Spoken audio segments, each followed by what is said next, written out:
pangalan na itatawag sa iisang Diyos. Dahil ang sabi po ng Biblia, walang ibang pangalan na ibinigay sa silong ng langit na sukat po nating ikaliligtas, kundi sa pangalan ng Panginoong Jesucristo. Kaya sabi ng Biblia, ng isang anghel na si Gabriel, ang isisilang, ang ipapanganak na bata ay tatawagin mong Jesus, Jesus. Dahil ililigtas niya ang kanyang bayan sa kanilang mga kasalanan. Kaya sa verse 23, merong isang pangalan pang sinabi dyan at tatawagin ang kanyang pangalan Emmanuel. Na kung liliwanagin, ang pangalan Emmanuel, ang Diyos ay suma sa atin. Amen. Everybody say praise the Lord. Kaya maliwanag po na meron namang isang Diyos at ang isang Diyos na yan ay nagkatawang tao. Kaya nga sabi sa 1 Timothy 3:16, wala nang pagtatalo ang Diyos na hayag sa laman. Bakit kailangan po ang Diyos mahayag sa laman? Sapagkat layunin po ng Diyos na ang kanyang sangkatauhan, ang kanyang mga nilalang ay maligtas. Dahil nahulog po ang tao sa kasalanan. Kaya ang sabi ng Biblia sa Romans 3:23, for all have sinned and come short of the glory of God. Ang lahat ay nagkasala at hindi nakaabot sa kalwalhatian ng ating Panginoon. Kaya para matubos ang sala ng tao sa sanglibutan, kailangan po, ang sabi ng Biblia, Hebrews 9:22, without shedding of blood is no remission of sins. Kung walang pagpapatulo ng dugo, ay walang kapatawaran ng kasalanan. Kaya ang Diyos na lumalang ng langit at ng lupa, nagkatawang tao. Siya rin po ang gumawa ng paraan para ang tao ay manumbalik sa Kanya. Dahil ang tao ay hiwalay sa Diyos dahil sa kasalanan. Kaya gusto ng Panginoon ang tao ay makapanumbalik sa Kanya. Kaya sa papaanong paraan. Kaya nga po mga kapatid, siya na parito para tubusin tayo. Nag-anyong tao para merong dugo na dumanak, merong dugo na pantubos para sa ating mga kasalanan. Everybody say praise the Lord. Praise God. Now, itutuloy po natin, may mga ateista. Ito, tingnan natin mga kapatid. May mga ateista na bagamat hindi nananalig sa Diyos, ngunit tumatawag sa Kanya sa bingit ng kamatayan. Sino-sino ito? Katulad halimbawa, si Mao Zedong, ang communist leader ng China. Bago siya namatay, ay nagsabi na makikita ko ang Diyos. Ayan. Tingnan nyo, kahit ateista mga kapatid, ito yung mga taong hindi naniniwala sa Diyos. Pero, nung nasa bingit na ika ng kamatayan, tingnan nyo mga kapatid, abay marunong di palang tumawag, marunong di palang kumilala na meron palang Diyos. Siguro pagtanto niya mga kapatid, sabi niya, mamamatay ako. Naku, may Diyos na pala. Kaya doon niya naisip na may Diyos nung nasa bingit na po siya ng kamatayan.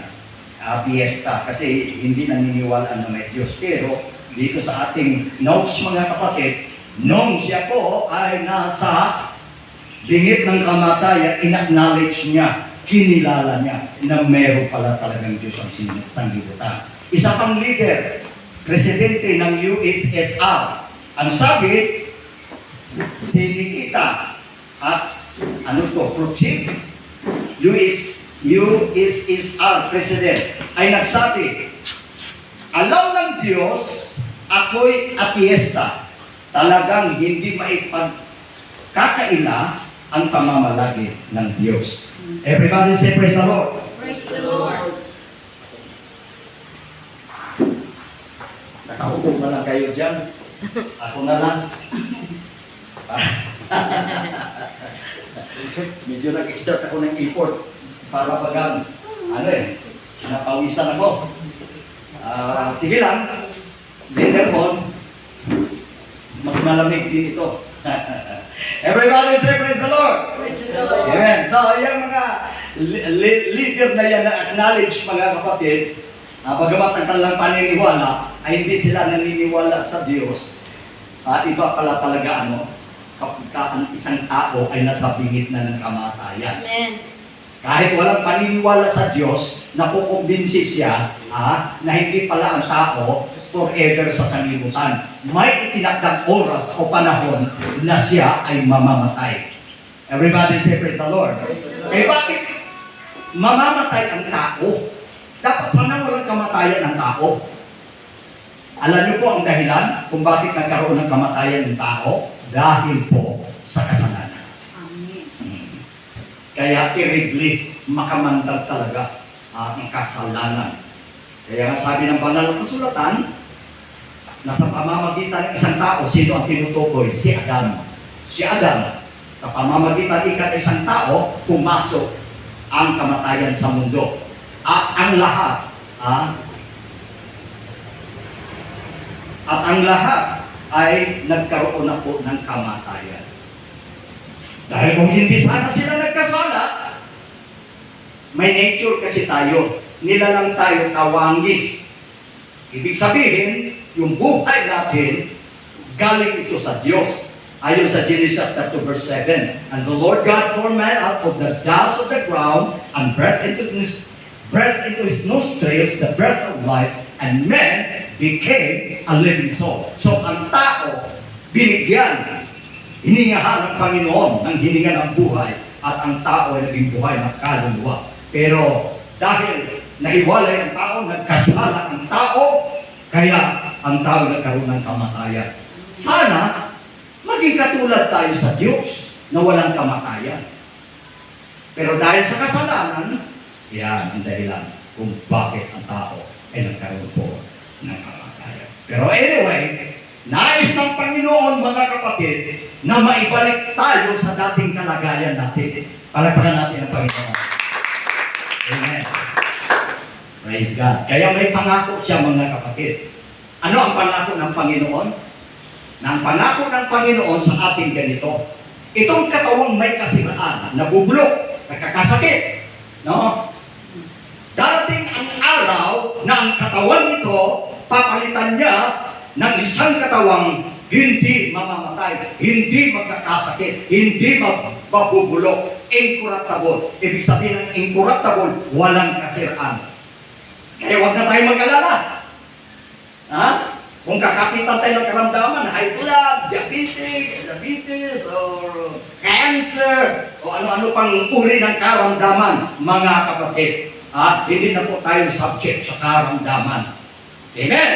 Kaya yan po ang nais ng ating Panginoon, na bagamat ang tao ay nawalay sa kasalanan, bagamat ang tao ay nagkaroon ng kamatayan, nais po ng Diyos, mga kapatid, na maibalik ang relasyon ng tao sa Diyos, at ang tao ay magkaroon po ng buhay na walang hanggan. Palagpakan po natin ang ating Panginoon, mga kapatid. So napakaganda po ang layunin ng ating Panginoon sa ating buhay. Napakaganda po ang purpose ng Diyos. Kaya nga, ang sabi ng Biblia, si Satan, John chapter 10, verse 10, Satan come to kill, to steal, and to destroy. But I am come that ye might have life and have it more abundantly. So, napakaganda ang plano ng Diyos, mga kapatid, sa kanyang mga dinalang. Kaya mapalad po tayo, mga kapatid, dahil tayo po ay nakabahagi sa plano ng ating Panginoon, na nais po ng Panginoon, mga kapatid ko, na ang tao ay maibalik sa kanyang dating kalagayan. Kung ang Diyos namamalagi, kung ang Diyos hindi namamatay, dapat ang tao, mga kapatid, one of these days, hindi na rin po mamamatay. Kaya sabi ng 1 Corinthians chapter 15, saan ka na kamatayan? Hinahamon pa wala nang kapangyarihan. Wala nang kapangyarihan ang kamatayan. Dahil kinuha na po ng ating Panginoon ang susi ng kamatayan. Kaya sabi niya narito, ako'y nabubuhay magpakailan-kailanman. Amen. So sa napakaganda po mga kapatid, ang layunin ng ating mahal na Panginoon. Okay, so ituloy po natin mga kapatid yung ating pong pag-aaral tungkol sa the existence of God. Amen. So kung mayroon po tayong mga Bible, malamang pwede po natin buksan in Acts chapter 17 verses 24 and 25. Dahil ang Diyos ay namamalagi sa kanyang sarili, ibig sabihin self-existent. Kaya sinabi ko po kanina, mga kapatid, na ang Diyos ay hindi po siya nilalang. Sino po ang mga nilalang? Yung tayong mga tao. Yun po ang creator. Meron pong creator at nagpapatunay mga kapatid na ang Diyos ay namamalagi. Self-existence, walang lumalang, walang pasimula, siya po ay mula sa walang hanggan. Wow, ang sarap ano? Ang sarap siguro ano, mabuhay ng walang hanggan. Nakapiling ang Panginoon. Amen? Nakapiling ang Panginoon. Eh kung mabuhay man lang tayo ng walang hanggan, nakapiling ang Diablo, ay wag na. Napakahirap daw na magdusa. Sa sanglibutan ito mga kapatid, meron tayong mga pinagdadaanan, meron mga problema, meron mga igatian, pero iyan po ay pansamantala lamang. Ano po? Ayan ay dadaan lamang mga kapatid. Hindi kamukha yung tinatawag na final destiny, speaking of walang hanggan, wala na pong katapusan yan. Ano po? Kaya, but okay, would you mind, sino ang unang nakakita? Acts chapter 17, verses 24 and 25. Pakibasa po. Acts 17, chapter 22. Ano yung pastor? No. 17, 24 and 25, two verses. But, 17, 24? 24.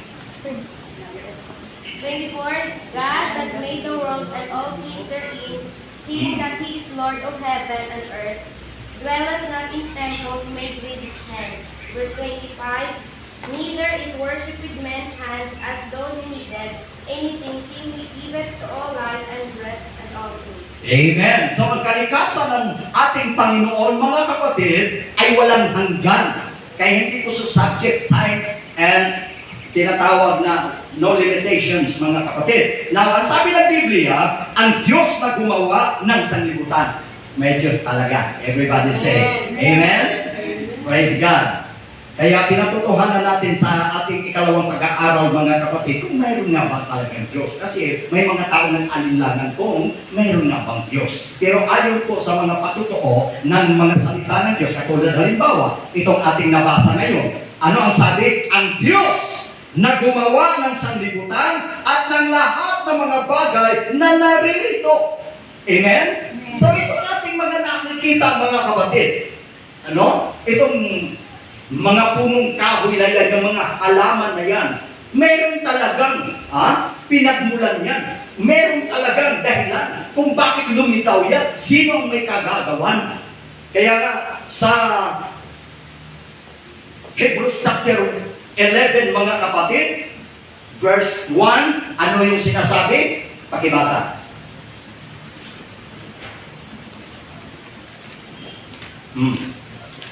Sige. Hebrews chapter 11, verse 1. Talon sa verse 3. Sige. Hebrews 11, verse 1. Now faith is the substance of things hoped for, the evidence of things not seen. Verse 3, through faith we understand that the worlds were framed by the word of God, so that things which are seen were not made of things which do appear. Amen! Praise the Lord. So, ang patutuo po ng banal na kasulatan, mga kapatid, na ang wika, ang sabi sa verse 1, ngayon ang pananampalataya ay siyang kapanatagan sa mga bagay na hindi nakikita. Everybody say praise the Lord. Praise the Lord. At Sa verse 3, sa pananampalataya, natatalastas natin na ang sanglibutan ay natatag sa pamamagitan ng salita ng Diyos. Ano pat ang mga bagay na nakikita ay hindi po ginawa sa mga bagay na nakikita, may dahilan. Lahat ng halaman, lahat ng mga living creatures, mga kapatid, ang lahat ng iyan, yung mga hayop, lahat, kung ating ating tingnan sa Genesis chapter, ayan, Genesis mga kapatid, no? Chapter 2, chapter 3, mababasa natin na kung saan ang lahat ng mga bagay sa sangkalagitan at sangkalupaan may isang Diyos na lumalang. Ano ang sabi sa Genesis 1:1? In the beginning, God created the heavens and the earth. Nilalang niya ang sangkalagitan at sangkalupaan. Pag sinabi mong created, mga kapatid, hindi made ha, created. Ay ibig sabihin, katulad ng ating binasa sa Hebrews chapter 11, na ang mga bagay na nakikita ay hindi ginawa sa mga bagay na nakikita. Meaning, wala pong materialis na ginamit. Amen? Amen. Praise God. Mayroon talagang creator, or rather, mayroon talagang creator. Hallelujah. Kaya, nararapat lamang na ang tao, mga kapatid, dahil meron talagang manlalalang. Kailangan ang tao sumamba sa Diyos. Kailangan ang tao maglingkod sa Diyos. At ang nakakalungkot, mga kapatid, dahil sa Romans chapter 1, sila'y nagsipaglingkod sa nilalang kaysa lumalang na baliktad. Nabaliktad. Sino ang kanilang sinasamba? Nilalang. Dapat ang sasambahin, ang lumalang, ang creator. Dahil ang nilalang, pare-pareha lang tayo. Puro tayo nilalang. Walang sino man na karapat-dapat tumanggap ng pagsamba. Kaya nga hindi pwede. Anghel nga no? Lumuhod. Lumuhod ang isang disipulo. Sabi niya, wag ika. Dahil ako'y kagaya mo rin na alipin. Everybody say, praise the Lord. Praise the Lord. Amen. So, yan po mga kapatid, ang ebidensya na ang Diyos ay self-existence. Meron lamang talagang isang lumalang ng langit at ng lupa. Kagaya po ng ating binasa kanina, in Acts chapter 17, na kung saan merong isang Diyos na lumalang ng lahat ng mga bagay at nagbigay ng hininga sa lahat na nabubuhay. Merong isang Diyos na namamalagi, hindi na kailangang patunayan pa. Amen? Ang mga nakikita natin, mga kapatid, hindi yan, katulad ng tambis na yan. Hindi, mga kapatid, basta na lamang lumitaw yan na walang manglilikha, nagpasimula. Ano ang sabi ng Panginoon? And God said, let there be light, and there was light. Let there be the trees, plants. Nagkaroon ng mga punong kahoy, nagkaroon ng mga halaman. Lahat mga kapatid, nagkaroon ng laman ang mundo. Sinong may dahilan? Sinong may gawa? Iyan ba? Sabi ng iba, basta ikaw lumitaw yan. Basta ikaw lumitaw yan. Nawala ikang dahilan, nawala ikang lumalang. Hindi po maaari ka bless. Wow. How good and how pleasant it is for brethren to dwell together in unity. Ang sarap ng feeling na magkakasama tayo, mga kapatid, sa paglilingkod sa Panginoon. Palagpagan po natin ating mga kapatid. Praise the Lord. Hallelujah. Amen. So, wala nang kaduda-duda. Mayroon pa po ba kayong pagdududa na merong Diyos? O sabi ng mga tao na binanggit natin, nag-alinlangan sila. Hindi nila alam kung may Diyos nga ba talaga. Kaya napakahalaga na tayo mag-aral ng banal na kasulatan. Dahil ito ang magsasabi sa atin, talagang may Diyos nga. Amen. Praise God. Okay, so what time is it? Kami 30 minutes pa po tayo. Purihin ng Panginoon. Pag-aralan natin ang pangangatuwiran tungkol sa pamamalagi ng Diyos. Yung sinasabi universality of the belief in God. Pag-aralan natin. Okay, so dito, pangkalahatang paniniwala sa Diyos. May katutubong damdamin ang lahat ng tao sa paniniwala sa pinakamataas na katauhan. Okay?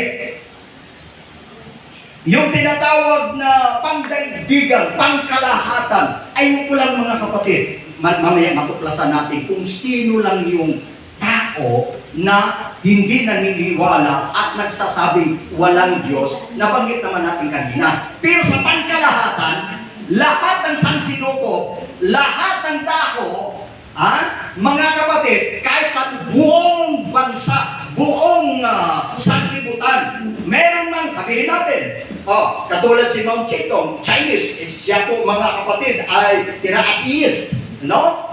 Pero hindi naman sa China lahat ay atheist. Papasalamat po tayo mga kapatid na marami na pong mga Christian believers. Palagpakan natin. Amen. Kahit mga kapatid, komunista na bansa yan. Pero matutupad po ang sinabi ng ating Panginoon na bago po darating ang ikalawang pagparito ng Panginoon, ano ang sabi niya? And this gospel of the kingdom should be preached into all the world. Kaya yung hindi po napapasok mga komunista na bansa, mga kapatid, sa kasalukuyan, marami na pong mga Christians. Marami ng mananampalataya. Dahil matutupad po mga kapatid, ang sinabi sa salita ng Diyos na ang buong sanlibutan ay tumingala at tumilala sa Diyos. Para pagdating ng araw, wala na pong maidadahilan ang tao. Nasa tao na po kung hindi siya maligtas. Dahil ang Ebanghelyo, para sa kaligtasan sa sansinuko, ipinangaral sa lahat ng wika at lahat ng bansa. Upang pagdating ng araw, wala na pong maidahilan ang tao. Alapagan po natin ang ating mahal na Panginoon. Okay, pangalawa, argument from cause. Okay, pangatuwiran mula sa sanhi. O kanina, na-touch na natin ito, pero anyway, cosmological argument. Basahin natin ang Romans 1:20. Romans 1, chapter 1, verse 20.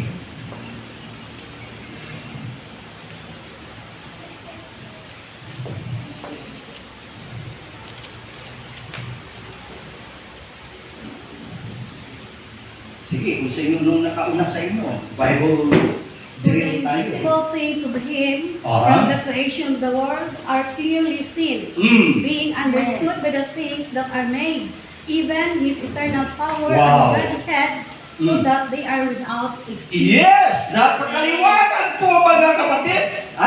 Ano ang wika? Ang sabi mga kapatid, sapagkat ang mga bagay, mga bagay yan hindi nakikita, buhat pa ng lalangin ang sanlibutan, ay nakikitang maliwanag sapagkat tanto sa pamamagitan ng mga bagay na ginawa niya, maging ang walang hanggang pagka-Diyos. Talaga naman, Amen. Talagang, ang sabi ng iba, mystery, hindi natin talagang makilala ang buong kabuuan ng ating Panginoon. Ano? Hindi nais ng Panginoon na ang ating makilala hanggang kamay lang, ay hanggang kalahating katawan lang, hanggang bahagi ng katawan. Pero dito sa binasa natin mga kapatid, gusto ng ating Panginoon na ang buong kapuspusan ng pagka-Diyos, makilala natin siya ng lubusan. Amen? Kung paano mga kapatid, nais ng Panginoon na makilala siya ng tao o makilala ng mga tao, nais din ng Diyos na makilala siya ng lahat ng tao. Para ang wika, wala nang may dahilan pa ang sinuman. Sa makatuwid, mga kapatid, ang argument from cause, ang sansinuko, ang lahat na nakikita ay ginawa ng makapangyarihang Diyos. At hindi lamang mga kapatid dahil sa kanyang mga nagawa, kundi maging ang kanyang kalikasan, ang kanyang kabuuan, ang kanyang pagka-Diyos, ipinakilala niya sa atin. Paano natin makikilala na ang kabuuan ng ating pagka-Diyos, ang kabuuan ng kanyang pagka-Diyos? Amen? Everybody say praise the Lord. Praise the Lord. Makilala natin ang kanyang kabuuan, hindi lamang bahagi ng kanyang katawan, mga kapatid, kaya ipinakikilala ng Biblia na meron lamang talagang isang Diyos. Palakpakan natin ang Panginoon. May isang Diyos na naging sanhi. Bakit? Ang lahat na ating nakikita, bakit ang lahat na may buhay na may hininga? Narito mga kapatid, ating pong nasilayan, nakikita po natin ang lahat ng mga gawang ginawa ng Diyos. Dahil merong Diyos na makapangyarihan sa lahat. Hindi maraming Diyos. Isa lang ang Diyos. Palakpakan natin ang Panginoon. Ngayon, kung ikaw ay naniniwala na mayroong iisang Diyos, anong sinabi ng Biblia sa mga taong naniniwala may iisang Diyos? Kasi ang iba, hindi pa kontento na may isang Diyos. Mayroon pa silang ibang kilalanin na ibang Diyos. Pero, para sa mga naliwanagan mula sa salita ng ating Panginoon, basahin natin. James chapter 2, verse 19.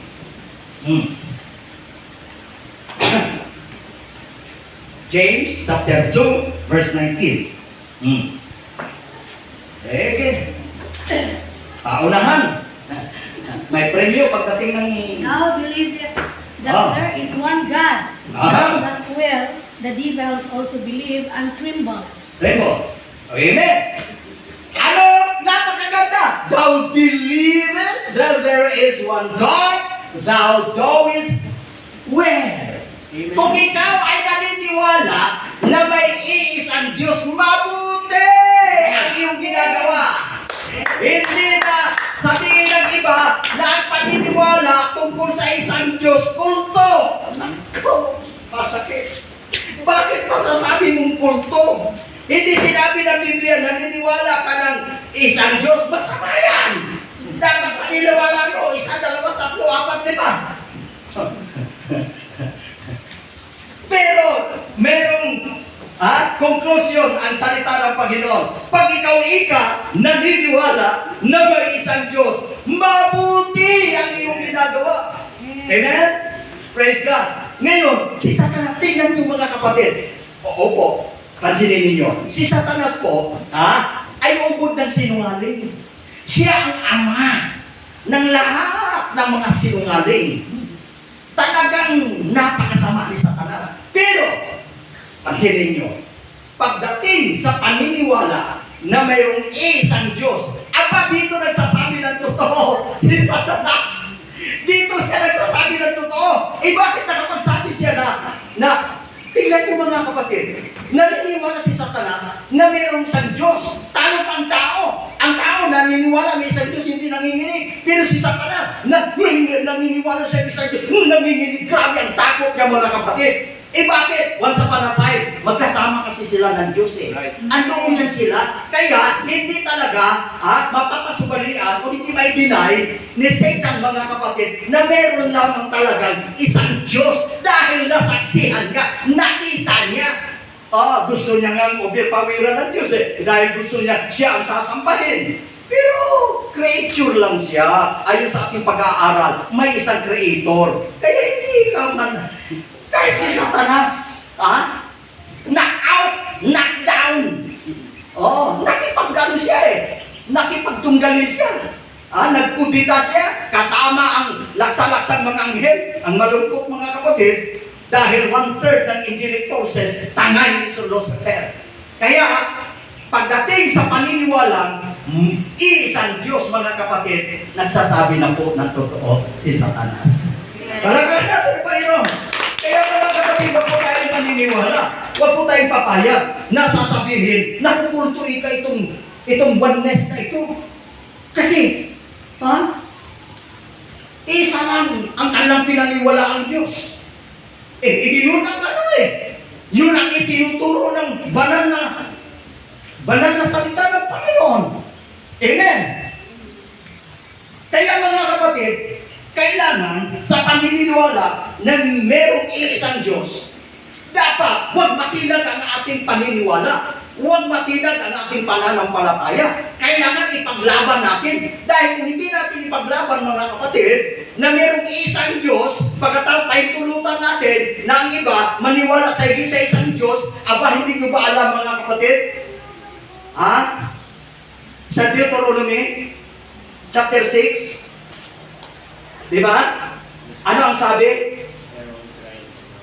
Ang sabi doon, sapagkat akong Panginoon mong Diyos na mapanibuguin. Ayan. Mapanibuguin siya. Bakit sinuso siyang Diyos, mga kapatid? Ikaw ba naman? Katulad dito sa Romans chapter 1 verse 20 at hanggang pababa. Okay? Ang masakit, mga kapatid, dapat ang mga tao magpasalamat sa lumikha. Magpasalamat sa Diyos na siyang lumikha ng lahat ng mga bagay. Anong ginawa ng mga tao? Hindi sila nagpasalamat sa lumikha, kundi ang kanilang pinasasalamatan ang nilikha. You see? Kaya, pagdating mga kapatid na meron silang pananalangin, pagtapos nung tinugon ng kanilang pananalangin, instead magpasalamat siya sa Diyos na may likha, sa iba sila nagpasalamat. Kaya ang Diyos, mga kapatid, ay Diyos na mapanibuguin. Katulad ba ng mag-asawa? Amen?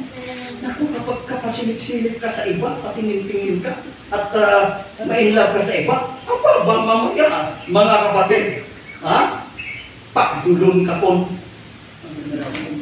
Ikaw ba? Nga ano ang wala sa ilang arak ko? Ano to? Ano ang wala sa ilang? Anong meron sila na wala ako? Anong meron sila na wala ako? Oo, may kamot sila, may kamot ba na ka? Na mangita ka palain? Kung gwapa sila, gwapa man ko. Tingnan nyo, ang nature na yan, nakuha natin sa nature ng Diyos. Dahil ang Diyos, kapag may kilalanin po tayo na ibang Diyos, magsisilos siya. Kung ikaw, may asawa, tumingin ka pa sa iba, umibig ka pa sa iba, lagot ka. Kasi, ang nature ng Diyos, nakuha natin. Siluso, magsisilos. Amen? Everybody say praise the Lord. Praise the Lord. Kaya purihin ang ating Panginoon, mga kapatid. Palagpakan muna natin ang Panginoon. Okay. Meron na naman tayong 10 minutes. Tama ba? Alas 9, ano sa inyo? Kumisa kasi mabilis tumakbo itong liro. 15 minutes na lang, Pastor. 15 minutes. May 15 minutes pa. Palagpakan natin ang Panginoon. Okay. Now, itutuloy natin. Pangatuwiran mula sa disenyo. Argument from design. Ang design ng ating universe at lahat ng mga bagay sa mundo ay patotoo na may Diyos. Purihin ang Panginoon. Amen. Hallelujah. Everybody say praise the Lord. Praise the Lord. Amen. Talagang ang ating Diyos, mga kapatid, ay great designer. Amen? Amen. Hallelujah. Tingnan nyo sa totoo lang, mga kapatid, kamangha-mangha talaga ang Diyos. Alam nyo ba, example lang, na kamangha-mangha talaga mag-design ng Panginoon. Yung mga damo. Akala nyo ba, mga kapatid, yung mga damo na yan, yung kanilang hugis, yung kanilang pare-parehas? Hindi. Mayroong ibang design yan, mga kapatid. Hallelujah. Kaya, ang mga tanim, ano kaya kung hindi siya great designer, hindi niya inaayos, mga kapatid, ang lahat ng kanyang mga nilikha, yung lahat ng kanyang mga nilalang. Halimbawa kung ang mga halaman puro na lang puti, ano kaya magiging tayong kilalabsan. Siguro mga kapatid, bata pa tayo, mga bulag na tayo, kung puro na lang puti ang ating nakikita. Amen? Pero, God is great. Mayroong verde, mayroong violet. Kung baga sa mga vegetables, mga kapatid, kamangha-mangha. Kahit sabihin natin, ay, ang talong violet. Pero may purpose, bakit violet yung talong na yan? Diba? Amen? Iba-iba ang nutrients. Iba-iba ang nakukuha natin sa iba't ibang kulay ng mga gulay. Yung green leafy vegetables, mga kapatid, tingnan niyo, kalabasa. Makita natin, anong kulay ng kalabasa? Yellow. Pangpaliwanag ng mata. Amen. So, mayroong iba't ibang kulay, mga kapatid, dahil siya ang great designer. Purihin ng Panginoon.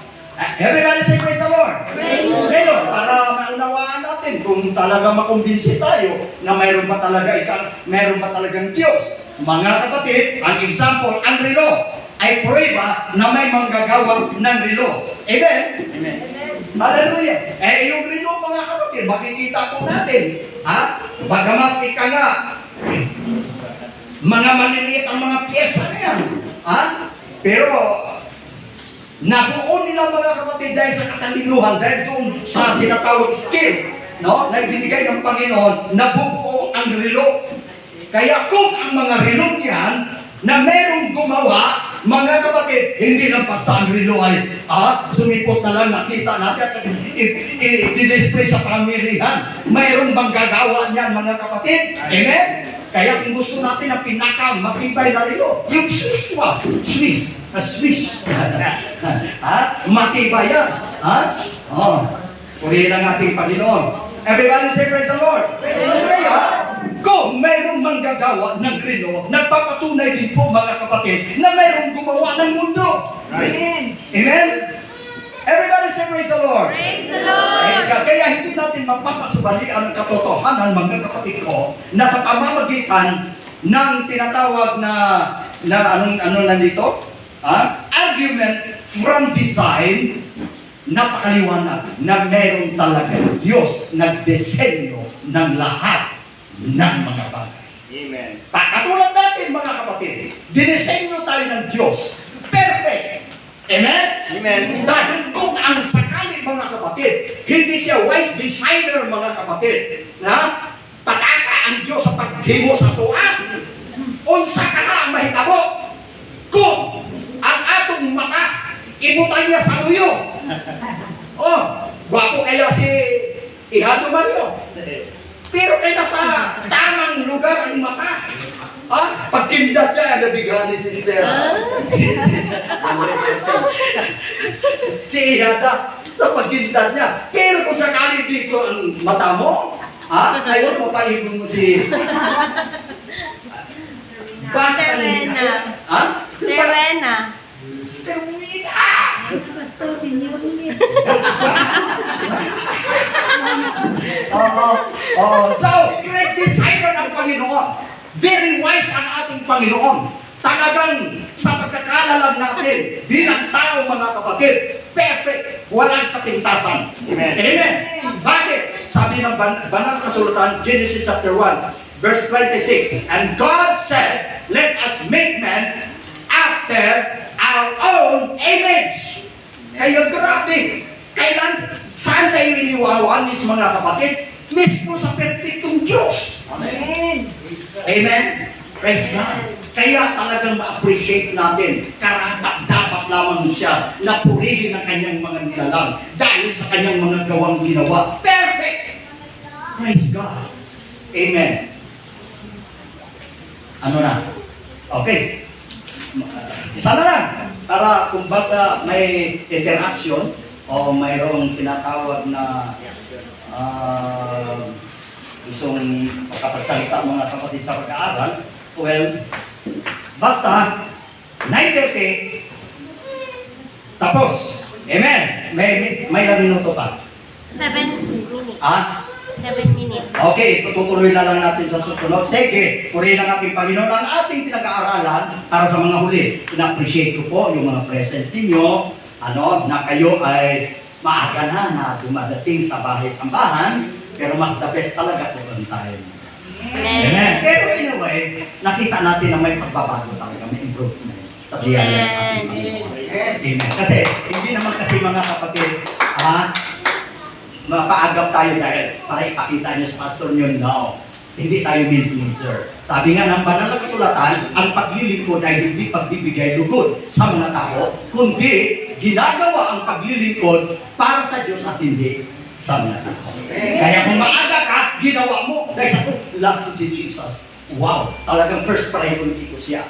Amen. Amen. Tingnan mo mga kapatid, hindi pa bago magtapos ang ating Sunday School, hulimang dumating, hulimang dumating, maihahabol din! Ano ba kaya kung hindi ako magsalita ng makusog para hindi maayos ang... Anyway, palatakan po natin ang ating Panginoon mga kapatid. Dumating na po ang oras natin. Kailangan mga kapatid, sabi nga, let all things be done decently and in order. Kasi ang Diyos ay Diyos ng kaayusan. Dahil ang sansinukob, ang sangkalangitan, ginawa niya ang lahat. Talagang sa lahat ay naging maayos. Kung halimbawa, confusing ang pagkakagawa ng Panginoon maging sa alignment ng ating planets, ano kaya mangyayari? Ang araw, ang buwan, pinagdikit niya ay wala. Amen. Kaya mga kapatid, not everything is in order. Kaya gusto ng Panginoon, lahat ay naka-order, decently and in order for God's glory. Palagpakan po natin one. Okay, so hanggang dito lang po tayo mga kapatid. We are now running out of time and we have only 5 minutes left. Kung baka mayroong magdagdag sa inyo o kaya medyo may nalalabukan kayo, you are free to ask questions or more clarification. Okay, it's your time.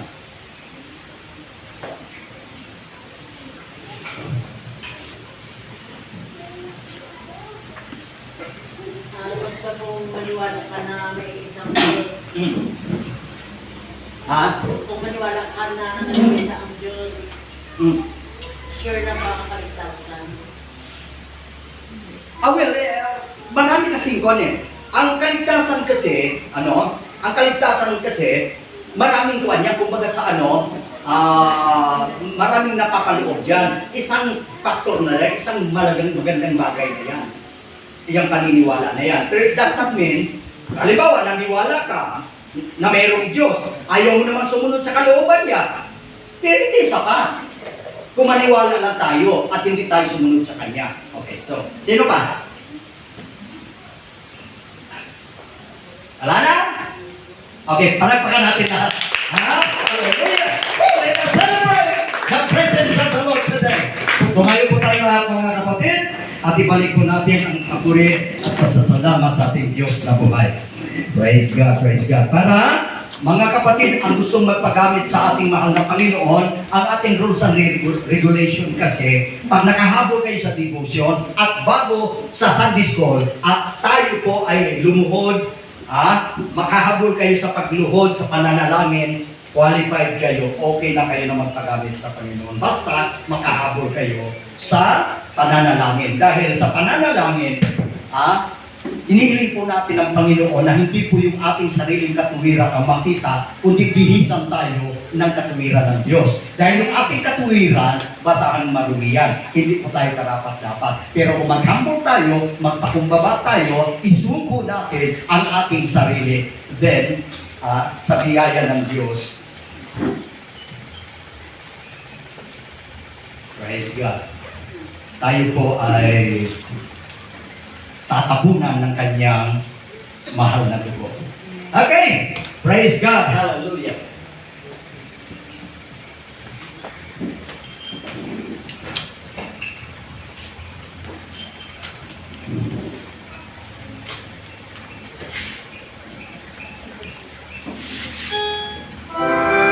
Praise God! Palagpakan po natin mga kapatid ang ating Diyos na buhay!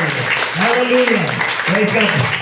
Amen. Sa pagkakataon nito mga kapatid, gugulin po natin ang ilang minuto sa ating pong pananalangin bago po tayo pumasok sa ating divine worship at tayo po'y magpakumbaba, ialay po natin ang ating sarili as a living sacrifice para tayo po ay palutin ng biyaya ng Panginoon na kanyang mahal na tubo. At nasabi ko na po sa inyo, hindi na po ang ating sarili ang makikita, kundi ang kalwalhatian ng ating Panginoon. Habang awitin po natin ang awit na nagsasabi, Susiha Diyos, malaya na po tayong lumapit sa altar.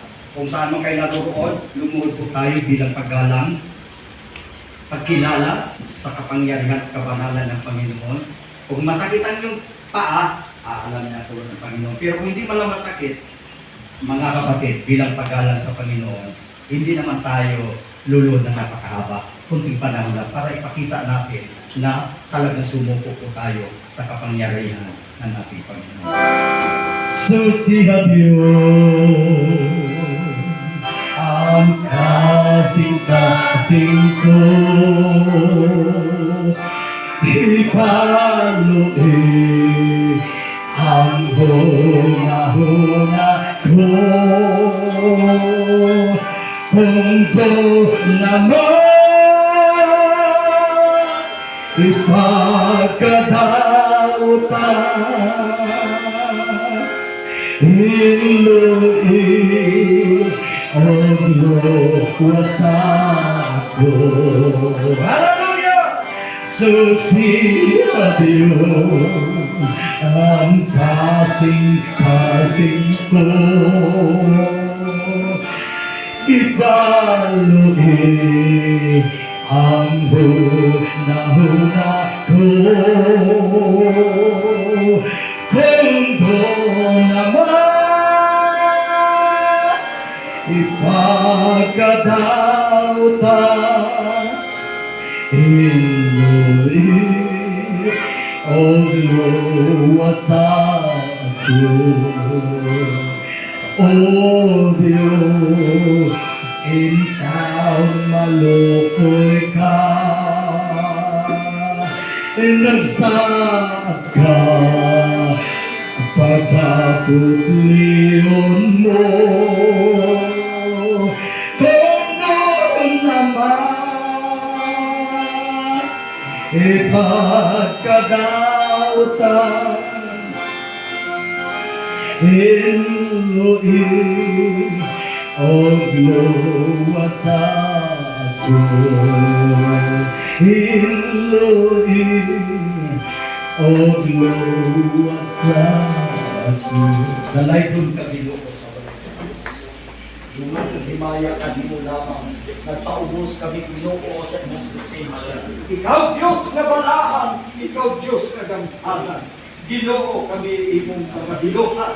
Ikaw ang among magbubuhat. In-acknowledge po namin, Panginoon, na kami po ay iyong nilalang. Kung kaya, Lord, wala kaming magagawa sa dalang aming sarili kung hindi niyo po kami kahabatan. Kung hindi niyo po kami tutulungan. Kung hindi niyo po kami balutin ng iyong katuwiran, Panginoon. Hindi po maihayag ang aming karumihan. Hindi po makita ang aming kasalanan sa pamamagitan po ng may mahal na dugo, Panginoon. Kami po yung aariing gana. Lord God, sa mga sandaling ito, Panginoon, kayo naman mag-usap sa bawat isa sa amin. Nang Lord, ikaw po ang kumilos